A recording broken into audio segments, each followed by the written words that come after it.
Hey, what's up guys, this is Sky5 here, finally getting to the review of Soundpeats Q11 wireless Bluetooth earphones. These are the sports kind, so you can wear these in the gym or when you work out. If you haven't already, make sure to check out my unboxing video. As usual, I'll link that in the description box down below that like button. So these are called the Q11s. They're a step up from the previous Bluetooth models, the Q6, 7, 8, 9, whatever. They're also called the QY11, so this is kind of a generic sports earphones marketed off towards different Asian-based companies. But I did receive this for my unbiased and thorough review, so this is what I'm going to be giving you guys. So first off, just to give you guys an overview of what kind of headphones I do own, I have very high-end ones like the Audio-Technica's ATH-M50Xs here that I use for most of my sound recording purposes. And since I am kind of an audiophile, I do like to listen to my music as is. And I also have, of course, the typical standard stock Apple earphones. I also reviewed the Shure SE115s, which are around the $70 price range, which is also could be used for audio monitoring. So now we come to the Soundpeats Q11s, which are a Bluetooth headset.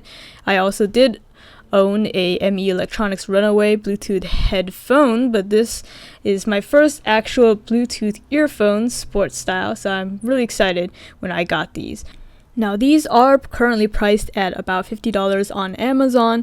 As usual, the current pricing and availability will be linked in the description below. It did drop about $10 since when I first received it, which I definitely think is highly encouraged because I do have a certain threshold of expectations at that $50 range, since that is not your typical throwaway earphones and it's not exactly audiophile grade earphones either, but it does strike us a reasonable balance and you really should get what your money's worth for that type of earphone.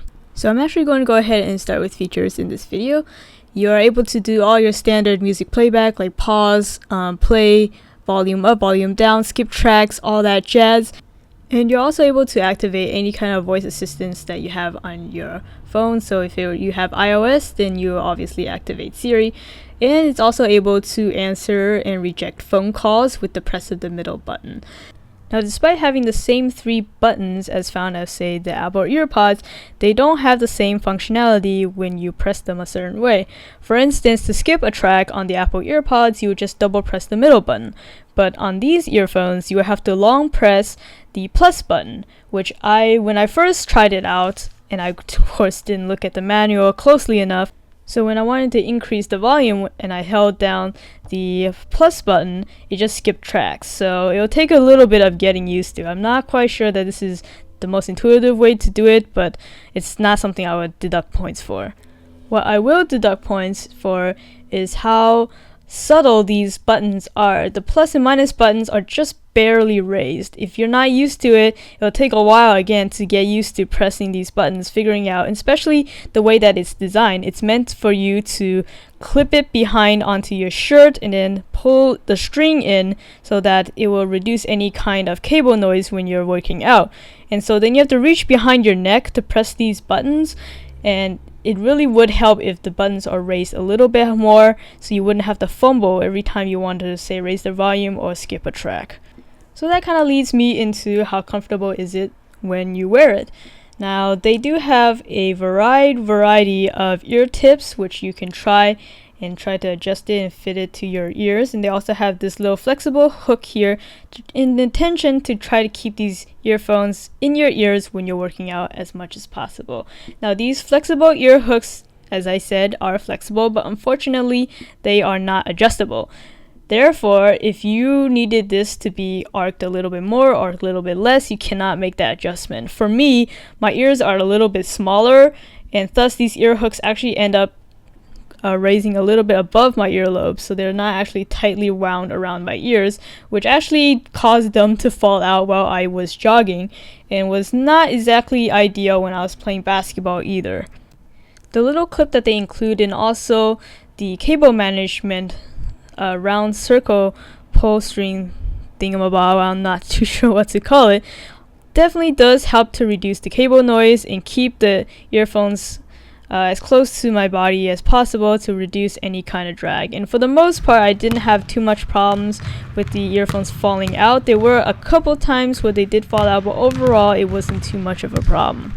As for the Bluetooth connectivity, which is the only way you can connect this earphone to any of your devices, it is equipped with Bluetooth 4.1, which is said to reduce power consumption. However, I did find that it still lasted about standard battery, and especially if you're taking phone calls, it will last a whole lot less. So maybe around 4 hours maximum, also depending on the volume that you use. As for pairing, it's very seamless. I had no problems pairing it and unpairing it, all that. It's also able to pair up to 2 devices at the same time. So I did use it to pair to my phone as well as to my MacBook. But I did find that although the range is decent, I did try it out running down my driveway with leaving my iPod on the porch. And it lasted for a solid 10-meter connection without any hiccups, but I did find very unreliable connection with the sound going in and out when I connected to my MacBook, even when I'm sitting right in front of it. So I'm not too sure if it's device dependent that this Bluetooth is not always so reliable. You're also able to monitor the battery life of these earphones directly on your phone, which is in your notification center for the iPhone or iOS. And it shows you in 10% increments, which is actually pretty nice.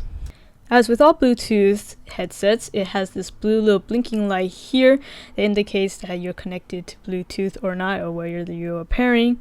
And you get that very loud voice, which is not controllable, telling you when the device is powering on or powering off, which is really bothersome to me, but that's what you get when you buy a Bluetooth headset. Now let's finally talk about the sound quality. I know this is not the most important aspect for a sports earphone, since most of the time you'll be sweating and panting and not always trying to hear that perfect high note or that perfect bass. So sound quality is definitely rated a lot less for sports earphones. I understand that. However, being an audiophile, and especially if you're paying $50 for these earphones, I do expect a certain degree of audio quality, even though I do understand this is a Bluetooth headset playing compressed music.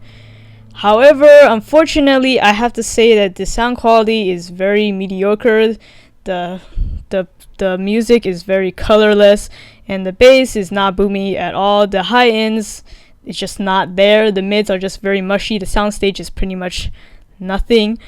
I know I make this sound really bad, and for most people, maybe this might be good. I actually think that the sound quality is worse than the Apple EarPods if you listen to those.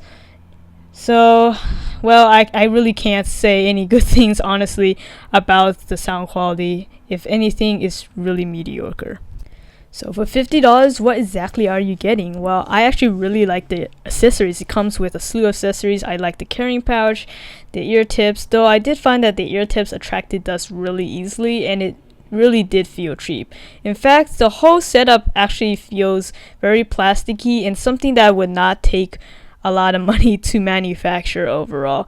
So at my first glance, I really cannot recommend these earphones. Then I really thought, well, maybe this design is so unique with the ear hooks and everything that it justifies the $50 price tag. But then I went online and I looked at anything that was close or similar to these headsets, and there were quite a few in the sub $30 range, which I think is what these earphones really should cost. So ultimately, no, these aren't terrible, but at the price tag, I really do expect a whole lot more. You can go ahead and run over these pros and cons yourself. Personally, I cannot recommend these, especially at this price tag. Well, that'll do it for me for this review. I hope you found it helpful. If it did, as usual, please give it a thumbs up. I'm sorry, Soundpiece, that I couldn't give you a higher score, but I am promising to give you my unbiased review, and this is what it is. Alright, subscribe for more videos like this, and thank you for watching.